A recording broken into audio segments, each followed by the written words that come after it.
Hi hello welcome to my ఇంటి రుచులు vegetarian. ఈరోజు కందతో ఒక టేస్టీ బ్రేక్ఫాస్ట్ రెసిపీని ప్రిపేర్ చేసుకుందాము. కంద అట్టు.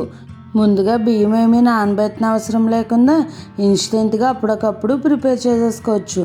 చాలా టేస్టీగా ఉంటుంది, అలాగే సింపుల్గా కూడా ప్రిపేర్ చేసేసుకోవచ్చు. ఎప్పుడు నార్మల్గా చేసుకునే బ్రేక్ఫాస్ట్లుగా కాకుండా ఇలా ఒకసారి వెరైటీగా ట్రై చేయండి, చాలా బాగుంటుంది. వేడివేడిగా తింటే క్రిస్పీగా లోపల సాఫ్ట్గా చాలా టేస్టీగా ఉంటుంది. సింపుల్ ప్రాసెస్తో ఈజీగా ఈ రెసిపీని ప్రిపేర్ చేసేసుకోవచ్చు. అలాగే ఈ కందటికి మనం చట్నీ కూడా ఏమీ అవసరం లేదు. మనం ఉల్లిపాయ పచ్చిమిర్చి వేసుకుని గ్రైండ్ చేసుకుంటాం కాబట్టి కారం కారంగా చాలా టేస్టీగా ఉంటుంది. ఇలా ఉత్తినే ఈ కందటిని తినేయవచ్చు. ఇక ఆలస్యం చేయకుండా వీడియోలోకి వెళ్దాము.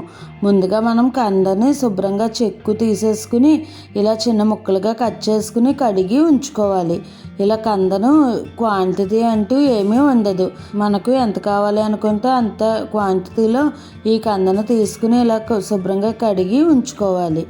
తర్వాత ఇందులోకి ఒక 3 లేదా 4 ఉల్లిపాయలని ఇలా చిన్న ముక్కలుగా కట్ చేసుకుని తీసుకోవాలి. తర్వాత కారానికి తగినట్టుగా పచ్చిమిర్చిని కూడా వేసుకోవాలి. ఇవి రెండు మనం కంద గ్రైండ్ చేసుకున్నప్పుడే రెండు కూడా మిక్స్ చేసేసుకుని వేసుకోవాలి.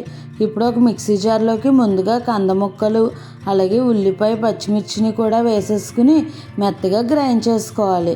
కచ్చాబచ్చాగా గ్రైండ్ అవుతే కనుక అలాగైనా కూడా గ్రైండ్ చేసుకోవచ్చు. మా అత్తయ్య గారు వాళ్ళు అయితే రోట్లో కుమ్మేవారంట. అప్పుడైతే ఇంత మెత్తగా గ్రైండ్ అవ్వకుండా కచ్చాబచ్చాగా గ్రైండ్ అయ్యేది.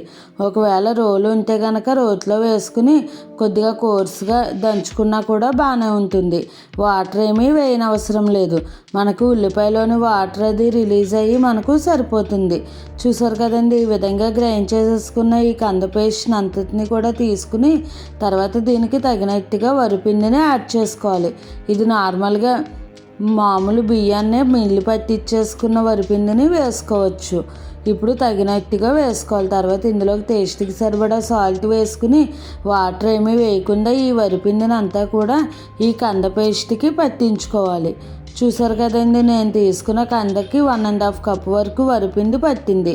అదే మీరు కొద్దిగా కచ్చాబచ్చాగా దంచుకుంటే కనుక వరిపిండి అంత ఎక్కువగా పట్టదు. ఇలా ఈ కన్సిస్టెన్సీ ఉంటే సరిపోతుంది. మనకు మరీ పలుచగా ఉండకూడదు, మరీ గట్టిగా ఉండకూడదు. ఈ వీడియో క్లిప్లో చూపిస్తున్నట్టుగా ఈ విధంగా ఉంటే సరిపోతుంది. ఇప్పుడు స్టవ్ పై ప్యాన్ పెట్టుకుని పెనం హీట్ అయిన తర్వాత మనం తీసుకుని ఈ కంద మిశ్రమంని అట్టులాగా వత్తుకోవాలి.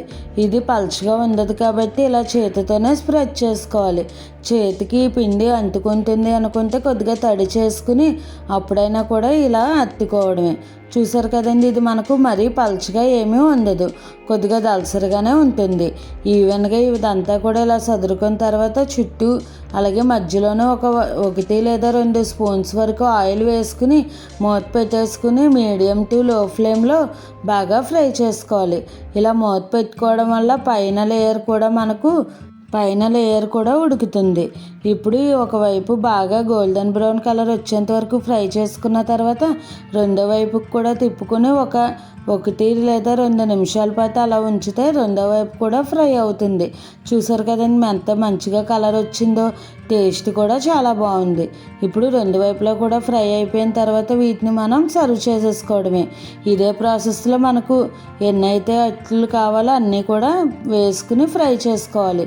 ఇది ఒకవేళ పిండి మిగిలిపోతే కనుక ఫ్రిడ్జ్లో పెట్టుకుని ఈవినింగ్ టైంలోనైనా కూడా వేసుకోవచ్చు. అలాగే ఈ అట్టు మనం ఆవకాయ అన్నం కలుపుకుని అట్టు నంచుకుని తిన్నా కూడా చాలా బాగుంటుంది. ఇప్పుడు కంద అట్టుని మనం సర్వ్ చేసేసుకుందాం.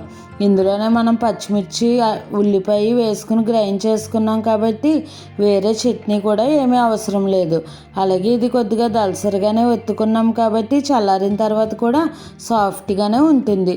చూసారు కదండి ఎంత పర్ఫెక్ట్గా వచ్చేసిందో. మీరు కూడా ఈ కంద అట్టుని ఒకసారి ట్రై చేయండి, టేస్ట్ బాగుంటుంది. మీరు కూడా ఈ రెసిపీని ట్రై చేసి ఎలా వచ్చిందో నాకు కామెంట్ చేయండి.